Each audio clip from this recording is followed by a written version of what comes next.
Cops shoot at black woman during routine stop. Then she shoots back. It was just another ordinary morning. The sun had barely risen, casting a soft golden hue over the sleepy suburban streets. A black woman in her mid-30s sat in her car, gripping the steering wheel with a steady hand as she navigated the calm, quiet road. The hum of the engine was a familiar sound, a companion that made the mundane feel comforting. Her thoughts drifted to the day ahead, what she had to get done at work, the errands she needed to run, the small tasks that filled her routine. She wasn't thinking about anything extraordinary. There was nothing out of place. The streets were empty, the sky clear, and the world seemed peaceful. Her car made the familiar turn at the intersection. She sighed as she settled back into the seat. Just another mile to go before she reached her destination. Then came the sudden flash of bright blue lights in her rearview mirror. For a moment, she thought it might be some kind of mistake.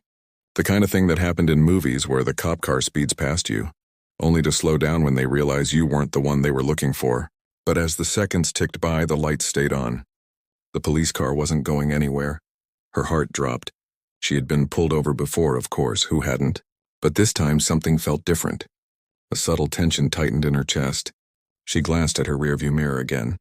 The officer's vehicle had stopped behind her, its sirens flashing. The car idle. It wasn't the kind of stop that made you feel at ease.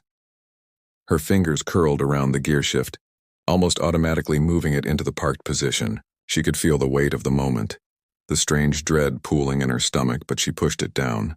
She was just going to deal with this like she had every other time. Calm, collected, and compliant. The woman adjusted her rearview mirror and saw the officer walking toward her car. She didn't want to make eye contact, but she couldn't help it. She saw his face, unsmiling, focused. His posture was tense, ready. It was the first warning, the first sign that this routine stop might not be so routine after all. Her mind raced, thinking through everything she knew. Her hands trembled for a split second before she steadied them. Stay calm. No sudden movements, she reminded herself. Like a mantra she had drilled into her mind 100 times before. She had seen the stories, heard the news reports, knew too well what could happen during a routine stop. In a world where a simple traffic ticket could escalate to something deadly, she couldn't afford to take this lightly. The officer's hand rested near his holster, his eyes never leaving her car. She felt a knot tighten in her throat. The seconds stretched, each one feeling longer than the last. She rolled down the window, trying to control the rising anxiety in her chest. Her lips parted to speak, but no words came out. The officer reached her window and leaned down slightly, his hand resting on the doorframe. He asked for her license and registration in a firm, calm voice, but his words carried an undercurrent she couldn't ignore. There was no warmth in his tone, no politeness or casual familiarity. She handed over the documents, her fingers brushing against his hand for a second. It was a fleeting moment, but it felt like an eternity. A small, silent exchange that somehow left her feeling even more vulnerable. The officer took the papers and stepped back, his eyes scanning the documents, never breaking his gaze. The silence between them stretched long, unbearable. The quiet hum of the engine and the occasional distant sound of birds chirping seemed too loud in the tense air. She glanced at the other officer standing beside the squad car, arms crossed. He too was watching her, his face unreadable. Something about their stillness made her uneasy. Something in their eyes that said this was more than just a routine stop. Her thoughts whirred, faster now. She couldn't shake the feeling that this wasn't just a simple check. She had heard stories of others who had been stopped, only to find themselves caught in a web of fear, escalation, and violence. She had heard how quickly things could spiral out of control. Suddenly, without warning, the first officer spoke again, his voice sharp and authoritative. "Step out of the vehicle, please," he demanded, her breath caught. "What? Why?" she asked, her voice trembling, the knot in her stomach tightening. The officer's response was immediate, his eyes cold and distant. "Just step out of the vehicle now." Her heart raced. She glanced at the other officer, who was now slowly advancing toward her. His hand was resting on his belt near his gun, his gaze fixed. The situation had shifted. It was no longer just a routine stop. It was something else. Her mind raced. Was she supposed to get out? What had she done wrong? Was this an ordinary request, or was there something more sinister at play? Panic rose in her chest, but she fought to control it. The officer's words cut through her thoughts. I said, step out. The woman hesitated for just a second too long. She had heard the stories. She had seen the headlines. She had watched helplessly as others lost their lives in similar circumstances. This wasn't just a traffic stop. It was a risk, a dangerous one. Her hands shook slightly as she unbuckled her seatbelt and opened the door. The officer's voice barked at her again. Keep your hands where I can see them. She quickly raised her hands, her body trembling. Her feet hit the pavement and she felt the cold bite of the concrete beneath her shoes. The air between them was thick with the scent of tension, fear, and uncertainty. The woman's mind raced. Why was she being treated this way? Was it because of the color of her skin? Was she just another statistic in a system that didn't care about her life? Why are you doing this? She wanted to ask, but the words died in her throat. She knew better than to challenge the officer directly. She had been taught to comply, to keep her head down, to do whatever it took to survive. But something in her was screaming this wasn't right, and then, just as she was about to speak, the officer's voice rang out, sharp and unexpected. Don't make any sudden moves, he barked, his hand slowly inching toward his holster. The woman's eyes widened as she watched the officer's fingers graze the gun's handle. The fear and uncertainty that had been building inside her now exploded into panic. Her heart raced as she saw him draw his weapon, aiming it directly at her. In that moment, everything slowed down. Her body tensed, her mind shouting at her to do something, anything, to survive. Her hand moved instinctively to the side, to the place where she had always carried her own weapon. She had no choice. Before she could even think, before she could make a conscious decision, she pulled her gun from its holster, her body acting before her mind could catch up. She aimed it at the officer, the shock in his eyes mirroring the shock in her own. The world seemed to freeze for a moment. The officer was momentarily stunned, unsure of how to respond. Don't shoot, she thought. Please don't shoot. But as her fingers tightened on the grip of her weapon, her mind was already spiraling. The woman wasn't trying to kill, she was just trying to stay alive. She didn't want violence. She didn't want to escalate things. But when the officers threatened her life, she knew she had to act. The air was thick with fear, uncertainty, and the heavy weight of survival. The silence after the command was unbearable. The woman's heart hammered in her chest as she stood there on the side of the road, her hands trembling just slightly in the air. Her throat felt dry, but she forced herself to swallow. She wanted to ask again why she had been stopped, why she was being treated like a threat. But she knew her voice would crack, and any word that came out of her mouth might be twisted into a reason for the officers to see her as dangerous. Her eyes flicked from one officer to the other. Both men looked sharp, their jaws set, their hands tense. One of them took a step closer, his voice louder now, harsher than before. Keep your hands where I can see them, he barked. Though her hands were already raised high in the air, she wanted to comply. She wanted to do everything right. But compliance did not always mean safety. She had seen it too many times in her life. The news stories, the names turned into hashtags, the families left broken. 100 voices ran through her mind at once, whispering reminders of how these encounters could end. Each voice told her the same thing. Be careful, be still, survive. But survival felt far away now. The officer's hand moved toward his holster, his fingers brushing against the grip of his gun. In that single second, something inside her snapped. It was not anger. It was fear, raw and instinctive, the kind that lived in the bones of people who had learned too well that their lives could be taken without warning. Before she could think, before she could tell herself to stay still, the officer drew his weapon. The world froze. She could hear the faint rustle of leaves overhead, the buzz of a distant lawnmower, but her focus was locked on the black barrel of the gun pointed at her chest. Don't move, the officer shouted. His voice cracked, not with calm authority, but with something sharper. Fear, nerves, maybe even anger. His partner echoed him, his hand flying to his own holster. 2 guns now, both aimed squarely at her, and she stood there exposed under the weight of their suspicion. Then the sound came. The explosion of the first shot shattered the morning stillness. The woman flinched hard, her body instinctively jerking back. The shot missed, striking the metal of her car door with a piercing clang. The echo rolled down the street, bouncing off the quiet houses like a cruel reminder that this was no longer a routine stop. This was war, and she had been forced into it. Her body reacted before her mind caught up. Her hand shot down to her waist where her own weapon rested. It wasn't out of arrogance or recklessness, it was survival. She had carried it for years. Not because she wanted to use it, but because she knew one day she might have no choice. That day had come. Her fingers gripped the handle and the weight of the gun in her hand grounded her in reality. Time slowed to a crawl.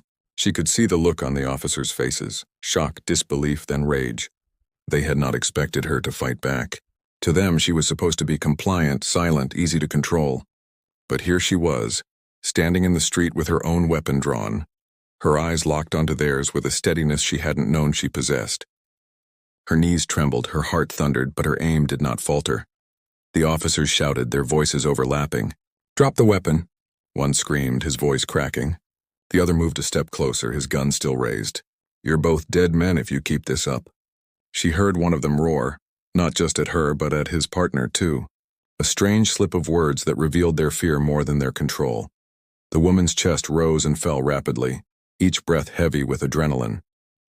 She didn't want this. She didn't want to shoot anyone. But she couldn't let them take her life, not like this.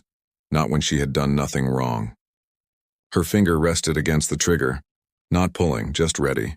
She thought of her family, her friends, of all the things she still wanted to do. She thought of the times she had stayed quiet, swallowed her pride, endured humiliation just to stay alive. And in that moment she realized that this was different. This was not just another stop. This was her moment of truth. She squeezed the trigger, not to kill but to warn. The shot fired into the pavement near the officer's feet, the bullet cracking the asphalt. Dust and debris flew up and the officers stumbled back, momentarily stunned. Their eyes widened, and for the first time she saw hesitation. "Stay back," she shouted, her voice carrying a power she hadn't known was inside her. The fear was still there, but it was no longer in control. Her voice echoed down the street, breaking through the silence of the neighborhood. Curtains twitched as neighbors peered from behind windows, drawn by the sounds of gunfire and shouting. The standoff had begun. The officers adjusted their grips on their guns, their faces twisted with a mix of anger and fear. They weren't used to this. They weren't used to someone standing their ground. The woman felt her palms sweat against the grip of her weapon, but she held firm. Every second felt stretched thin, like a fragile thread about to snap. One of the officers took a deep breath and shouted again, his words sharp as knives. "Put it down or you're dead." But she saw it in his eyes. He wasn't as sure of himself anymore. He had expected her to crumble. Instead, she stood there with a steady gaze, her body trembling but her resolve unbroken. For a moment, the world held still. The only sounds were the distant hum of life in the neighborhood and the shallow, rapid breaths of three people caught in a deadly standoff. She knew this moment could end one of two ways. She could give in, lower her weapon, and risk her life in their hands, or she could hold her ground and show them she would not be broken. Her grip tightened. Her eyes locked onto theirs. She made her choice, and with that choice, her life and theirs was changed forever. The world around her seemed to disappear. The noise of the officers shouting faded. The rustle of the trees overhead grew muffled, and the distant hum of traffic became a soft, distant murmur. All that existed in that moment was her. The woman standing in the street, weapon drawn, breathing heavily, her heart pounding in her chest. The officers were no longer just figures of authority. They were now threats, real, tangible threats that could end her life in an instant. For the briefest moment, she wondered if she had made a mistake. She had acted on instinct, a knee-jerk reaction to the gunfire that had nearly taken her life. But what now? What would happen next? She had no way of knowing, no way of predicting what these officers, what the world, would do in response to her defiance. The officer on the left, the one who had first raised his weapon, stared at her in disbelief. His hand trembled slightly, his gun still pointed at her, but there was uncertainty in his eyes. She could see it now, the flicker of doubt. He hadn't expected this. He hadn't expected her to fight back, to stand tall in the face of a deadly threat. The other officer, the one who had been shouting at his partner, seemed more determined, his jaw clenched tight, his expression set in a rigid mask of authority. But even he hesitated for a fraction of a second, just long enough for her to notice. That hesitation was all it took for her to realize something crucial. They were human too. They were frightened too. They were afraid of her. And in that fear, she saw her chance. The woman didn't lower her weapon. Instead, she steadied her grip, took a deep breath, and tried to focus. Her thoughts raced, but she pulled them into focus. This wasn't just about her anymore. This wasn't just about surviving a traffic stop gone wrong. This was about something bigger, something that she had known in her gut for years. The system wasn't built to protect her. The system wasn't built to protect people like her. It wasn't designed to give them justice. It was built to keep people like her in line, to make them fear the very thing that was supposed to serve and protect them. But she wasn't going to be another statistic. She wasn't going to be another name on the list of the disappeared. She couldn't afford to let that happen. Not now.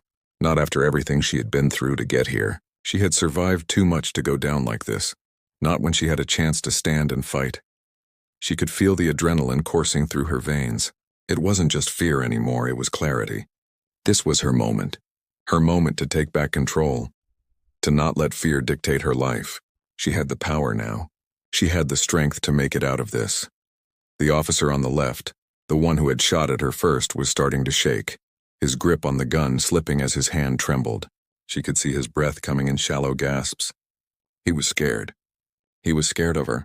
And in that fear, in that human moment of weakness, she saw her opportunity. She knew she couldn't make the first move. If she did, the situation would escalate further. If she made one wrong move, one false step, this would be over. But she also knew that if she stayed still, if she didn't act, they would control her. They would arrest her, detain her, and maybe, just maybe, take her life. She had to act, but she had to act smart. Her finger stayed against the trigger, not pulling, just pressing.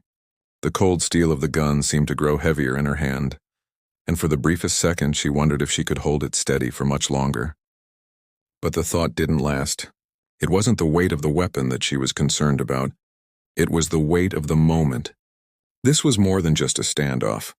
This was her life. This was everything she had fought for, everything she had lived through, all coming down to this one instant. Her chest tightened, and her mind raced. She had to keep them at bay, keep them uncertain, keep them second-guessing themselves. If she showed weakness, if she showed fear, she would lose everything. She had to be strong. She had to be the one in control. The officer on the left took a half step forward, his gun still pointed at her. But his movements were jerky now, uncertain. He didn't know what to do. She could see it in his eyes. The doubt was there, the hesitation, the uncertainty that was slowly creeping in. He wasn't ready for this. He wasn't ready for her. The second officer, the one who had been more aggressive, was pacing now, his hands clenched into fists at his sides. He was still shouting, still trying to regain control, but there was a certain wildness in his eyes now. His voice wavered slightly as he barked at her, telling her to drop the weapon, to get on the ground, to do anything to comply. But she didn't move. She couldn't. She wouldn't. She locked eyes with the officer who had fired first. In that moment, she saw him for what he was. A man just like her, caught up in a system that told him he had to control her, had to dominate her, had to enforce his authority, even when it wasn't right. She wasn't just a threat to him, she was a reminder of all the times he had used his power without thinking, without questioning. A reminder that maybe, just maybe, he wasn't the one in control anymore. The silence stretched, thick and suffocating, like a rope tightening around her chest. She could feel the weight of their eyes on her, could hear their heavy breathing, could feel the tension thick in the air. This was it, the moment of truth. But still, she didn't lower her weapon. She couldn't. Her thoughts snapped back to reality. There was no time to think about what might happen. There was no time to think about the consequences, about the news coverage, about the hashtags that would surely follow. There was only this moment. Only the three of them, standing there on that quiet street, their fates tied together by the fragile thread of this one single decision. She was holding on to that thread. She wasn't going to let go. The officer on the left flinched. His hand was still shaking. He wasn't sure what to do. Neither was she, but she wasn't going to let fear control her. She had learned too much in her life to let fear make the decisions. She had learned to take control of her destiny, to stand up for herself even when it seemed impossible, even when the world told her that she had no place in it. Drop it. The second officer shouted again, his voice rising. He was no longer commanding. He was pleading. Pleading for control, pleading for her to back down. But she couldn't. Not now. Not after everything she had been through. Her fingers slowly pressed harder against the trigger. Not to fire, just to steady herself, just to show them that she wasn't afraid. Not anymore. The officer's eyes widened as he realized what was happening. She wasn't backing down. She wasn't surrendering. She was in control now. And in that moment, everything changed. The standoff continued, but it was no longer about just a gunfight. It was about something deeper, something more profound. It was about standing up. About finding the strength to survive, to defy the system that tried to break her, and to show the world that she was not afraid. It was survival. It was courage. It was defiance. And it was just beginning. The gunshots had faded into the distance, their echoes now buried under the heavy weight of silence. The woman stood still, breathing heavily, her body trembling with the aftermath of adrenaline, the kind of shock that seeps deep into your bones. Her fingers were still wrapped around the cold grip of her weapon, the metal slick with sweat. Every part of her was alive with awareness, every nerve tingling with the electric hum of survival. Yet in the pit of her stomach was something heavier, something colder. She couldn't put her finger on it, but it wasn't relief. It wasn't victory. It was something much more complex, something she couldn't escape no matter how much she tried to steady her breathing. For a brief moment, the street was empty. No more voices, no more gunfire, just the occasional car driving past, oblivious to what had just transpired. The sound of her own heartbeat was deafening in her ears. It beat in time with her rapid breaths, a reminder that she was still here. She was still alive. Her eyes flickered back to the officers who were frozen, staring at her with disbelief. The officer who had first drawn his gun had his weapon still trained on her, but now his arms were shaking. He had been ready to kill her. That much was clear. He had seen a threat in her, a woman, a black woman with her hands raised, her life uncertain in a routine traffic stop. But when the gun had gone off, when the woman had returned fire, the world around them had fractured. Their roles, their authority, had unraveled in the blink of an eye. They were no longer the ones in control, but neither was she. Her fingers twitched involuntarily, a part of her ready to pull the trigger again.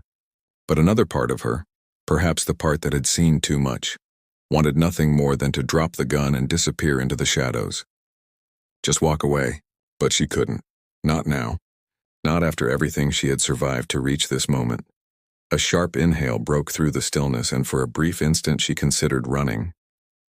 Getting into her car, driving away, leaving the nightmare behind. But where would she go? The fear that had momentarily taken root in her chest surged again, growing heavier, more suffocating. She couldn't run. Not anymore. Not with this kind of weight pressing down on her. What would happen to her now? What would the world say? What would the officers say? How would they spin the story? Would she be the villain, the one who had defied the system, or would she somehow be the hero? Could she ever be a hero after this?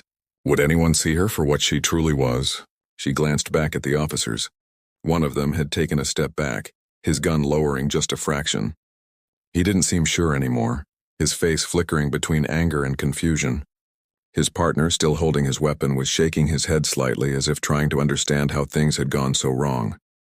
She had the upper hand, at least for now. But it was fragile, so fragile that it could snap at any moment. She knew that. They knew that too. The rules had changed. The game was different now. Time dragged by, the tension between them all palpable, thick enough to choke on. The standoff was no longer about weapons, but about power, about control. Who had it? Who was going to keep it? Her hands tightened on the gun, but her mind felt distant, floating just outside her own body. The aftermath of the standoff was settling over her like a weight, each passing second pressing heavier on her chest. She was alive, but for what? Was surviving all there was? Was that enough? Her thoughts scattered like leaves in the wind as the distant sound of sirens reached her ears. Her head snapped to the side, panic rising in her throat. Was this it? Was this when everything changed? The sirens grew louder, faster, their wail cutting through the silence like a jagged knife. She had no choice now. She couldn't stay here. She couldn't risk being caught in the crossfire of a situation that was quickly spiraling out of control. Her heart skipped a beat. The world was already watching. The cameras, the phones, the eyes of the world were all trained on this moment. What would they see? Would they see her as a threat? Or would they see a woman standing up for herself, for something greater than just her own life. The sirens grew closer. Her feet moved before her mind could catch up, and she found herself backing away slowly, her eyes never leaving the officers. They hadn't moved yet. They hadn't acted. And for the briefest of moments, she thought she might be able to slip away, to disappear into the night. But then she saw the flashing lights of the patrol car pull into view at the end of the street. There was no time left. This was it. The end of the line. With a deep breath, she lowered her gun just slightly, the weight of it still heavy in her hands. Her fingers ached. The woman took a step back, her back hitting the car as she braced herself, still trembling, her body betraying the calmness she tried so hard to maintain. She had made it this far. She was alive, but she had no idea what would come next. The sirens were loud now, deafening. The sound of the approaching police car was the loudest thing in the world. And for a moment, all she could do was stare at the flashing lights, her mind spiraling out of control. It wasn't just about her anymore. It was about everything. The moment she had pulled her gun, she had stepped into a much bigger world. A world where things were no longer black and white, right or wrong. She had pulled herself into a world where nothing could be fixed with a simple answer. The officers looked at each other, the tension between them still thick. They were unsure now, unsure of what to do, unsure of what had just happened. They were trapped in a game they hadn't signed up for, where they weren't the ones in control. In a split second, the woman knew what had to happen. She turned and bolted, running toward her car, her heart pounding. The sound of her footsteps mingling with the sirens growing louder and louder. She didn't know how long she had, but she wasn't going to wait to find out. She threw herself into the driver's seat, her hands trembling as she slammed the car into drive and peeled out of the parking lot. The road ahead was long, but for the first time in a long time, it felt like it was hers to take.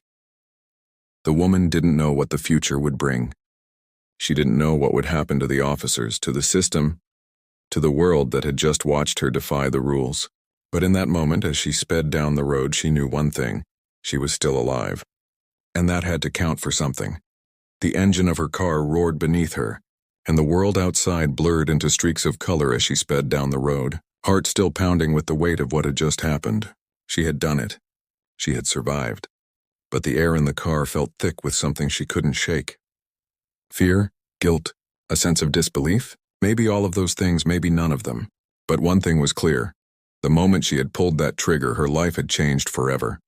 The silence in the car was almost suffocating, the hum of the tires on asphalt filling the air. Her hands gripped the steering wheel so tightly that her knuckles had turned white. She had no destination in mind, no place to run to. But she couldn't stop now. Not when the sirens were still echoing in the distance. Not when the world had already been alerted to what had happened. She knew that by the time she made it a few miles, everything would have already shifted. And it did. Her phone buzzed in her pocket, vibrating fiercely against her leg. Her heart skipped a beat. She pulled it out, glancing down at the screen. It was a text. She didn't even have to look at the name to know what it would say. Her fingers swiped across the screen and the message flashed before her eyes. Breaking news. Woman opens fire on police officers after routine traffic stop. Identity still unknown. Her blood ran cold as she read the words. They had already turned her into a headline. A name, a story, a moment of violence that would likely be dissected by every media outlet, every social media account, every person with an opinion. The world had already taken her and shaped her into something they could understand. To them, she was either a villain or a hero. A side had to be chosen, a narrative created, and suddenly she realized she had no control over it. Her phone buzzed again, this time with an alert from a news app. Local woman stands up to police. Was she right or wrong? The headline was followed by a flurry of comments already dissecting her every move. Some called her a hero, applauding her courage to stand up against the system. Others branded her a criminal, a danger to society, a threat that had to be stopped before more damage could be done. There was no middle ground. There was no nuance. It was all black and white, as if everything she had experienced, everything that had led her to this point, could be boiled down to a single moment of action. But the truth was far more complex. She had spent years navigating a world that treated her as less than, that didn't offer her the same protections, the same rights. She had spent years hearing the stories of those who hadn't made it, who hadn't survived the routine stops, the moments of misunderstanding, the situations that had escalated too quickly. She had learned to live in constant fear but also in constant vigilance. She had learned that to survive in this world she had to be more than just careful. She had to be perfect. And even then, it wasn't always enough. She had been forced to adapt, to become someone who knew the weight of every look, the consequences of every action, the scrutiny that came with simply existing. The world would never understand that. They couldn't. She glanced in the rearview mirror, half expecting to see the flashing lights of another patrol car. But it was quiet behind her. The road stretched ahead, dark and uninviting, and she realized with a sudden clarity that she had no idea where to go. She couldn't go back to the life she had before. That world had already been shattered. But she couldn't stay hidden either. That wasn't her way. The phone buzzed again. This time it was a call. She didn't have to check the name to know who it was. She stared at the screen for a long moment before answering, her voice shaky when she finally spoke. "Hello? Are you okay?" The voice on the other end was familiar, calm but laced with an edge of worry. It was her best friend, someone who had been there for her through thick and thin, through every triumph and every failure. Someone who knew her in a way no one else could. I don't know," she admitted, her voice cracking as she spoke. "I don't know what to do." Her friend didn't say anything at first, just letting the silence stretch between them. The noise from the phone call, the faint sounds of a distant street, the echo of cars and people in the background seemed so far removed from what she was experiencing. She was alone in this moment. She had made her choice, and now the world was closing in. "I'm scared," she whispered, her voice barely audible. "Don't be," her friend said softly. "You did what you had to do, but you need to figure out what comes next." She could hear the concern in her friend's voice, but it didn't comfort her. It only reminded her of the reality she was facing. The world was watching, and she had no idea what would happen next. Would they come for her? Would the police hunt her down? Charge her with something she couldn't escape? Or would she somehow slip through the cracks, a ghost in the system, never to be seen again? "I don't know how to make this right," she whispered, her voice trembling. "You don't have to make it right," her friend replied, the steadiness in her voice now a lifeline. "You just have to keep going. Keep moving. You've survived this far. You can keep surviving." The words didn't immediately comfort her, but they settled over her like a blanket. She wasn't alone in this. She had her friend, and even though the world around her was changing, even though everything she knew was now up for grabs, she had a place to land. She had people who cared, but the road ahead was long, and she didn't know how much longer she could keep running, keep surviving. Another message popped up on her phone. "Protesters gather in support of the woman who shot at police officers. Is this the beginning of a revolution?" The words burned into her brain, setting off a new wave of panic. Was she really a symbol of something larger? Was this how the world saw her? The hero, the symbol, or the villain? Her finger hovered over the phone screen, tempted to turn it off, to shut it all out. But she knew she couldn't. She couldn't ignore the truth of what was happening. The sound of sirens was still in the air, but faint now, barely audible as she drove farther from the scene. The police might have lost track of her, but she didn't know how much time she had. She wasn't ready to be found. Not yet. Her hand tightened around the wheel, and for the first time she allowed herself to focus on the road ahead. She didn't know where it would take her. She didn't know how this story would end, but she would write it herself. She would take control, and she wouldn't be afraid anymore. The woman drove through the darkening streets, her headlights the only illumination in the quiet, seemingly deserted world around her. The weight of the moment pressed heavily on her shoulders. Each mile a reminder that she was no longer the woman who had left her house that morning. She was someone else now, someone the world was watching, dissecting, and judging. The life she once knew, her routines, her hopes, even the small, ordinary joys she had once taken for granted, felt like they belonged to someone else, a stranger, a version of herself she could no longer connect with. But as she drove, one thing became clear. She couldn't stay hidden forever. She couldn't let herself be consumed by fear, by the weight of her actions, by the overwhelming burden of the world's judgment. She had made a choice that had changed everything. But what came next? Her phone buzzed again. A news alert flashed on the screen. Protests erupt nationwide in support of woman who shot at police during routine traffic stop. The headline sent a shiver down her spine. She had expected outrage, criticism, maybe even a call for her arrest. What she hadn't expected was this, a movement.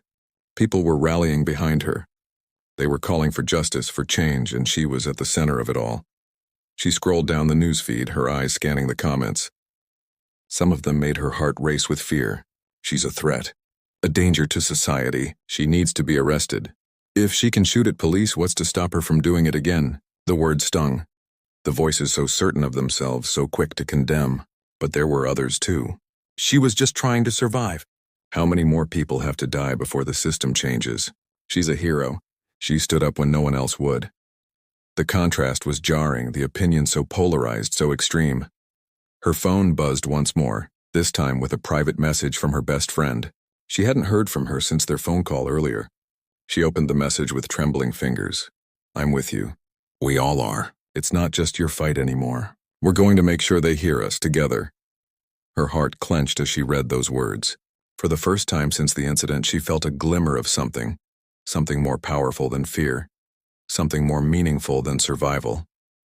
It was a feeling she hadn't experienced in so long, something that had been buried under years of silence, of compliance, of holding her breath every time a siren passed. It was hope that she wasn't alone. The road before her seemed endless, but she wasn't alone, not anymore. The protests began as whispers, voices in the dark, hidden from the world. But soon they grew louder. Social media erupted with messages of solidarity, hashtags calling for justice, and pictures of people holding signs that read, "Justice for her." The chants of thousands echoed through city streets as communities rallied together, demanding change. Her name, once whispered in fear, now carried the weight of something far greater. She had become a symbol, not just of defiance, but of a growing movement, a movement that sought to dismantle the systems that had long oppressed people like her. People of color, people who had been silenced, ignored, or worse, erased. Her mind raced as she thought about the implications. Was this what she wanted? To be a symbol? To lead this movement? She didn't know if she was ready for it. She didn't know if she could handle the weight of it. But there was no going back now. Her actions, her survival, had sparked something that had been simmering beneath the surface for far too long, and no matter how she felt about it, she was now part of something bigger than herself. She thought about the years she had spent trying to navigate the world, trying to keep her head down, to stay out of trouble, to avoid the very situations that had led her to this point. She had always been taught to play it safe, to follow the rules, to stay quiet when things weren't right. She had learned to bend, to compromise, to protect herself from the worst. But now, in the aftermath of the encounter, she realized something crucial. Playing it safe had never kept her safe. Her thoughts were interrupted by a sudden sharp noise, a knock on the window. She jumped, her heart leaping into her throat. The car swerved slightly, but she quickly regained control, her eyes snapping to the side. Her hand moved instinctively to the door handle, and she froze. The world outside her window had become a blur of shadows, the darkness enveloping her in a thick blanket of uncertainty. But then, she saw him. Her friend. The one who had been with her through everything. The one who had believed in her from the start. She recognized him immediately, his face illuminated by the soft glow of a nearby streetlight. He was standing at her window, his hand raised in a calm, reassuring gesture.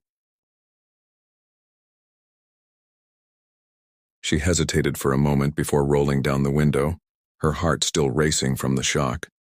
"Are you okay?" he asked softly, his voice steady and warm. She nodded, unable to find the words at first. Her throat tightened, the weight of everything she had been carrying suddenly crashing down on her. "I don't know what to do," she whispered. "I don't know how to handle all of this." Her friend smiled gently, his expression understanding. "You don't have to figure it out all at once," he said. "We'll figure it out together, one step at a time. But you're not alone in this. Not anymore." Tears welled up in her eyes, and for the first time in what felt like forever, she allowed herself to feel something other than fear. She wasn't alone. Not anymore. The protests were spreading. They were everywhere now. On social media, in the streets, in the hearts and minds of people who had never met her but felt connected to her story. The calls for justice had become a tidal wave, impossible to ignore. And slowly as the momentum built, so did the pressure. Her phone buzzed again, but this time it was a call from someone else. She wasn't ready for this. She didn't know if she ever would be. But she answered.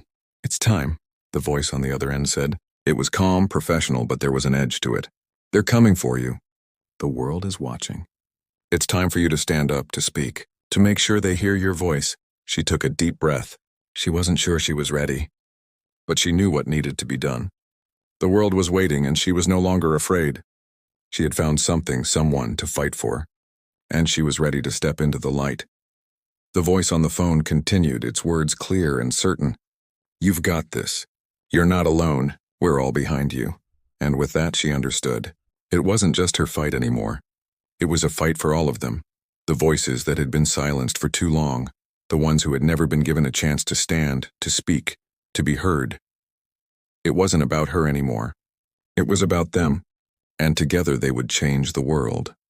The world around her seemed to shift. But the road ahead was clearer now, even in its uncertainty. The protests continued to grow, fueled by a deep collective yearning for change, and though her place in all of it felt tenuous, she couldn't deny that her actions had sparked something. The energy in the streets, the voices that had once been quiet now reverberated with a unified purpose. Like an orchestra of hope, playing a symphony she had never anticipated being a part of. Yet here she was, at the center of it all. Her phone buzzed constantly now. Notifications, messages, calls. The world had taken her moment and transformed it into a spectacle. A reckoning, a reminder that people were fed up. The headlines screamed her name, but they didn't quite capture her. They never could. They were only snapshots of a story too complex to condense into sound bites. She sat alone in the room, the walls closing in around her as the weight of the world bore down. It wasn't the weight of guilt or shame. It was the pressure of knowing she could no longer hide. She had taken a step, and there was no going back. The world was now watching her, dissecting every part of her. Who she was, what she had done, and what would happen next. It had been days since that confrontation, days since her decision had left her with no place to turn, no path that didn't lead to this moment. But even now there were no answers. She had acted out of instinct, out of the raw need to survive, but everything else was up in the air. The unknown stretched endlessly before her. Her phone rang again, a call she had been expecting. She answered, her voice steady despite the storm raging inside her. "Are you ready?" The voice on the other end was familiar, but it carried a certain gravity now, a recognition of the moment they were in. "I don't know if I'll ever be ready," she responded honestly, her voice soft, yet determined. "But I'm here. What's next?" "There's no going back now," the voice said. "The world is waiting for you.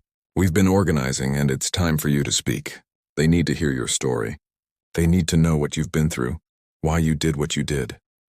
Her hand tightened around the phone, her grip so firm that her knuckles turned white. It wasn't fear that gripped her now.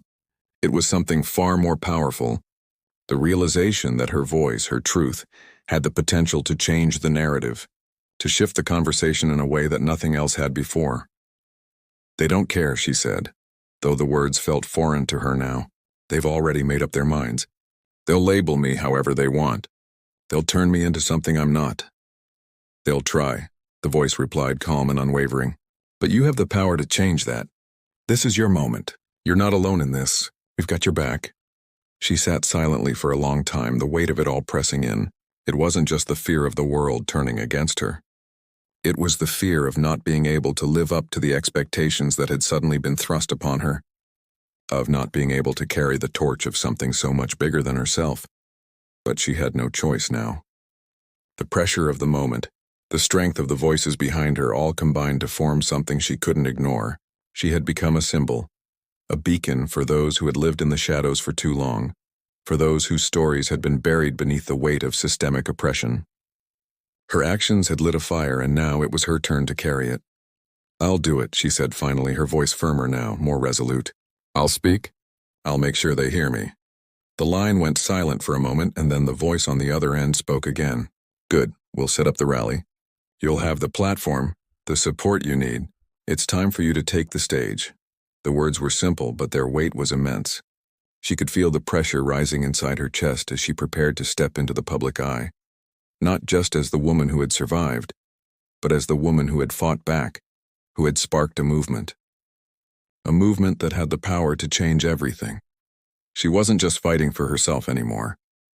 She was fighting for the countless others who had been silenced, who had been dismissed as invisible. She was fighting for the future, for the children who would grow up in a world where they didn't have to worry about surviving their interactions with authority.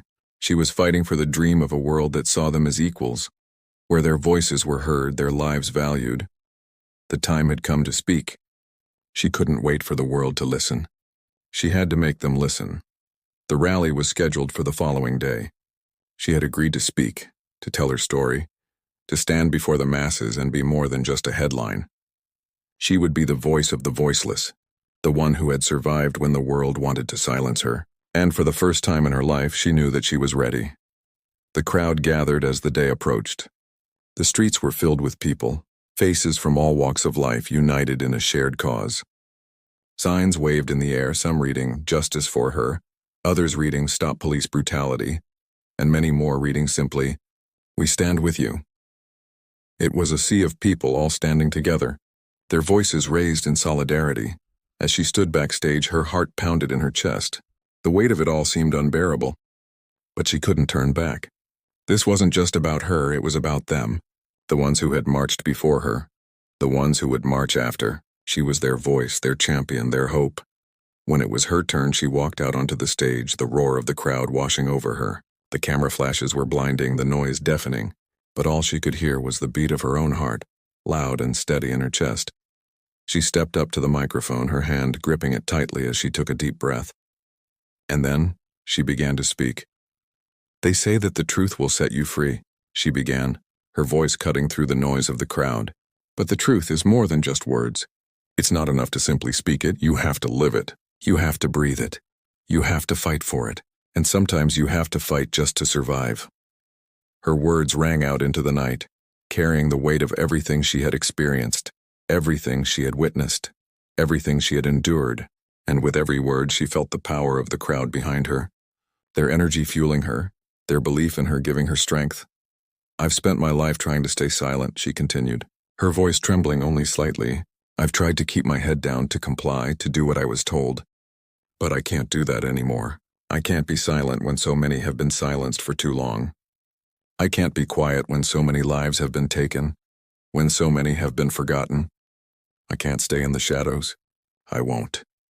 The crowd erupted into cheers, their voices echoing off the buildings, filling the night air with a sound she had never heard before. It was the sound of unity, of strength, of power. Her heart swelled as she spoke, each word feeling like it had been buried deep inside her for years, finally given the space to breathe. She wasn't just speaking for herself. She was speaking for every person who had been wronged, every person who had been oppressed, every person who had been forced to live in the margins. "I am not alone in this," she said, her voice growing stronger. "We are not alone. We stand together, and together we will fight for change. We will fight for justice. We will fight for a world where our children don't have to fear the very people who are meant to protect them."